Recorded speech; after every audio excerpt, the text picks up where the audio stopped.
प्यारे विद्यार्थियों, आज हम लोग द्विनिषेचन या डबल फर्टिलाइजेशन के बारे में अध्ययन करेंगे। विद्यार्थियों, आप सबसे पहले एक संरचना देखें परागकण का या पॉलन ग्रेन का। पॉलन ग्रेन में सबसे बाहर जो है ये रेड कलर से जो है ये एक्साइन कहलाता है या वाह्य चोल हिंदी में कहलाता है। ठीक उसके नीचे एक और लेयर है जिसका नाम है इंटाइन या आंतरिक चोल। और तो इंटाइन के भीतर आपको दो कोशिकाएं दिखाई पड़ेंगे। एक बड़ी कोशिका इसमें देखिए जो वाइट कलर की दिखाई पड़ रही है, इसका नाम है ट्यूब सेल या कायिक कोशिका है, और यही कोशिका आगे चल कर के पॉलन ट्यूब बनाती है। और दूसरी कोशिका छोटी कोशिका है, इसका नाम है जनन कोशिका या जनरेटिव सेल। ये जनरेटिव सेल है या जनन कोशिका है। यह कोशिका आगे चल कर के माइटोसिस द्वारा दो कोशिकाओं में बढ़ जाती है, और ये दोनों जो हैं नर युग्मक या मेल गैमीट्स होते हैं। तो जनरेटिव सेल माइटोसिस करके दो मेल गैमीट्स बनाती है। यह माइटोसिस इसलिए करती है कि जनरेटिव सेल अगुणित है, यानी हेप्लॉयड न्यूक्लियस है या हेप्लॉयड सेल है। इसी तरीके से ट्यूब सेल भी क्या है, हेप्लॉयड है। तो परागकण में पॉलन ग्रेन में तो वाह्य चोल है यानी एक्साइन है, इंटाइन है। कहीं कहीं एक्साइन काफ़ी पतला है, देखिए यहाँ पर पतला है, इसको हम कहते हैं जर्म पोर कहते हैं। यहीं से दरअसल पॉलन ट्यूब जो है परागनलिका यहीं से बाहर निकलती है। तो ये है परागकण की संरचना है। चलिए हम लोग आगे देखें। बच्चों, ये जो संरचना है ये पूरा एक ये अंडप कहलाता है या पिस्टिल कहलाता है, या आप स्त्री केसर कह लें कि यह एक स्त्री केसर है या एक अंडप है। तो आप नीचे हरे रंग से आप देख सकते हैं ये थैलामस है, और ये पेडिसिल है यानी पुष्पवृंत है, पेडिसिल है, और ये हरे रंग का थैलामस है। ये जो पूरी गोल संरचना है ये इसका नाम है अंडाशय है, ये ओवरी है। और उसके बाद देखिए ये स्टाइल है, और ये क्या है, स्टिग्मा है। तो स्टिग्मा है, स्टाइल है, और ये गोल वाला स्ट्रक्चर ये अंडाशय है। अब आप देखें, थोड़ा इसको हम और बड़ा करते हैं। इसमें आप देखिए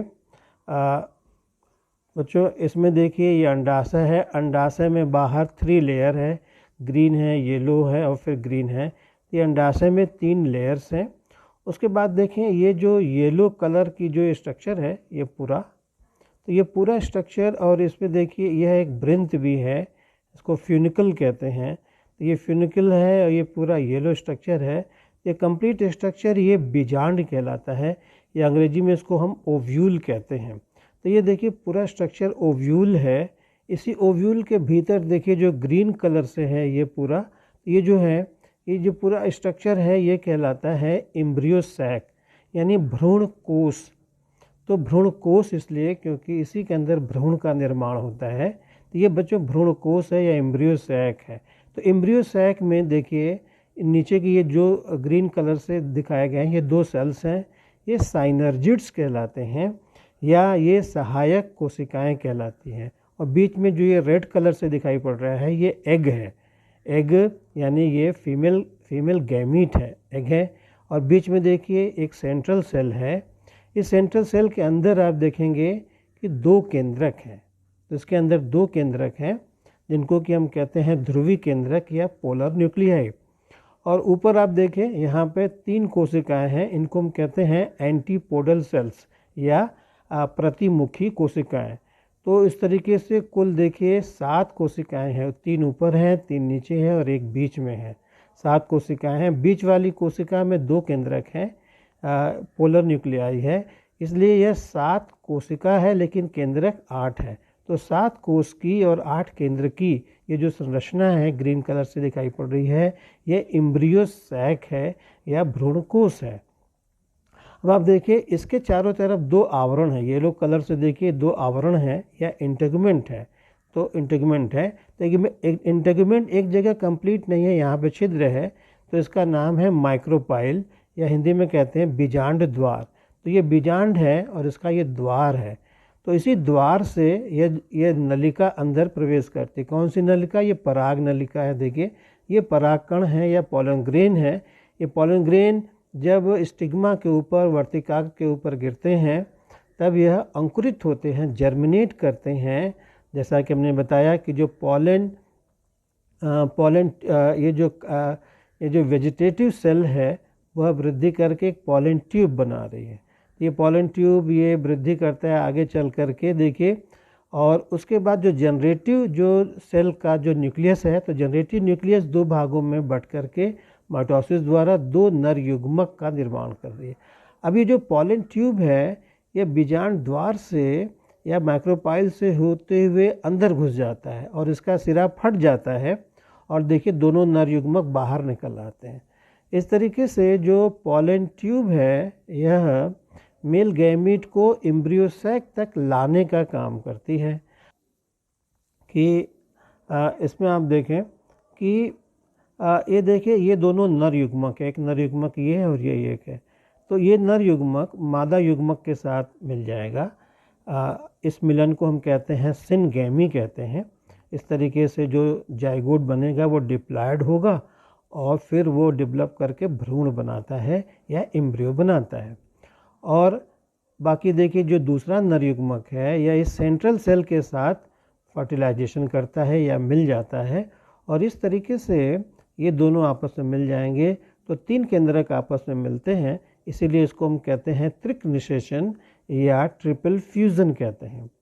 इस तरीके से दो फर्टिलाइजेशन, सिनगैमी और ट्रिपल फ्यूजन, दो फर्टिलाइजेशन एक साथ हो रहा है, इसीलिए हम इसको कहते हैं डबल फर्टिलाइजेशन।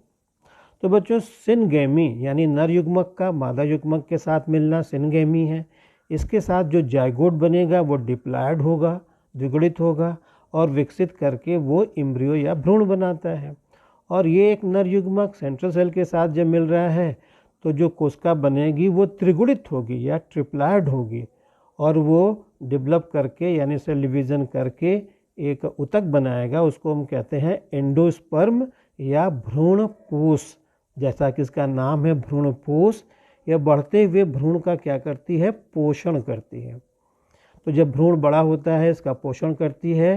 तो पोषण करने के बाद बीज में जो बीज होता है, बीज में यह जो एंडोस्पर्म है या तो बचा रहेगा या समाप्त हो जाएगा। बचा रहेगा तब हम ऐसे बीजों को हम कहते हैं एंडोस्पर्मिक सीड। अगर समाप्त हो जाएगा तो कहते हैं नॉन एंडोस्पर्मिक सीड। मक्का देखिए, मक्का में एंडोस्पर्म है, अर्थात मक्का जो है यह एंडोस्पर्मिक सीड है। लेकिन चने में एंडोस्पर्म दिखाई नहीं पड़ता है, इसलिए वो कहलाएगा नॉन एंडोस्पर्मिक सीड या अभ्रूणपोषी बीज। तो मक्का क्या है? भ्रूणपोषी बीज है, एंडोस्पर्मिक सीड है, क्योंकि उसके अंदर यह जो है भ्रूणपोष उपस्थित रहता है। तो भ्रूणपोष कैसा है बच्चों? यह त्रिगुणित है या ट्रिप्लॉयड है, डबल फर्टिलाइजेशन के बाद ही यह बन रहा है। इस तरीके से जब डबल फर्टिलाइजेशन हो जाता है तो ये जो पूरी संरचना है, अब आप देखें, ये देखिए दो आवरण हैं, ये बीच में हरे रंग वाला ये पूरा एम्ब्रियो सैक है और देखिए यह एक वृंत के द्वारा ये अंडाशय की वॉल से जुड़ी है। तो इस तरीके से यह पूरी संरचना बीजांड कहलाती है या ओव्यूल कहलाता है। तो ये ओव्यूल ही आगे चल कर के यानी डबल फर्टिलाइजेशन के बाद ये बीज में बदल जाता है, ये सीड बनाता है। और एक चीज़ और भी आप पढ़ेंगे किताबों में कि यह जो ओव्यूल है इसके दो सिरे हैं। एक देखिए ये माइक्रोपाइल वाला सिरा है और दूसरा यह सिरा जो है यह कहलाता है चलाजा, ये निभाग कहलाता है। तो ये चलाजल एंड है इसका, ये दो सिरे हैं। और बीजांड के साथ देखिए बीजांड वृंत या फ्यूनिकल यहाँ पे जुड़ा है, जिस स्थान पे जुड़ा रहता है हम उसको हाइलम कहते हैं। अब ये जो अंडाशय जो है, अंडाशय की जो दीवार है वो तीन है, हरा, येलो और ग्रीन। तो ये जो तीन लेयर है ये अंडाशय फल में बदल जाता है, इसीलिए फल के अंदर बीज पाया जाता है। क्योंकि अंडाशय के अंदर बीजांड है इसीलिए फल के अंदर बीज पाया जाता है। अंडाशय की जो तीनों भित्तियां हैं, ये ग्रीन, येलो और ग्रीन, यह फल की तीन भित्तियों में बदल जाता है, फल के तीन परतों में बदल जाता है। जैसे आम ले लीजिए, आम का जो छिलका है वो ईपीकार्प कहलाता है। तो अंडाशय का बाहरी परत इपिकार्प बनाता है, बीच वाला परत मीजोकार्प बनाता है। अर्थात आम के अंदर जो गूदा है वो उसका मीजोकार्प है। मीजोकार्प अंडाशय के बीच वाले भित्ति से विकसित होता है। आम में जो गुठली है वह एंडोकार्प कहलाता है और यह अंडाशय के आंतरिक भित्ति से विकसित होता है। इस तरीके से पका हुआ अंडाशय फल है और पका हुआ बीजांड क्या है, बीज है। तो बच्चों यह है द्विनिषेचन है। द्विनिषेचन में आप ये देखा आपने कि द्विनिषेचन जो है, तो द्विनिषेचन में आपने क्या क्या देखा कि द्विनिषेचन में दो निषेचन है जो कि एंजियोस्पर्मिक पौधों की विशेषता है। तो द्विनिषेचन में क्या क्या है, नर युग्मक का मादा युग्मक के साथ मिलना, जाइगोट का निर्माण जो कि आगे चल कर के ये क्या बनाता है, यह भ्रूण बनाता है। दूसरे नर युग्मक का सेंट्रल सेल के साथ मिलना, फिर वो त्रिगुणित कोशिका जो बनेगी वो आगे चल कर के भ्रूण पोष बनाती है, एंडोस्पर्म। जैसा कि इसका नाम है भ्रूण पोष, ये बढ़ते हुए भ्रूण का क्या करती है, पोषण करती है। तो बच्चों ये रहा। तो आप इसमें आप और पढ़ लेंगे कि ट्रिपल फ्यूजन क्या है, डबल फर्टिलाइजेशन क्या है, ओव्यूल आगे चल कर के बीज बनाता है, ओवरी क्या बनाता है, फल बनाता है। इस तरीके से आप यहाँ से देख सकते हैं। मेरे ख्याल से आपको डबल फर्टिलाइजेशन समझ में आ गया है। और बच्चों यदि समझ में आ गया है तो आप इसे लाइक कर दीजिए और आप सब्सक्राइब कर दीजिए। Thank you.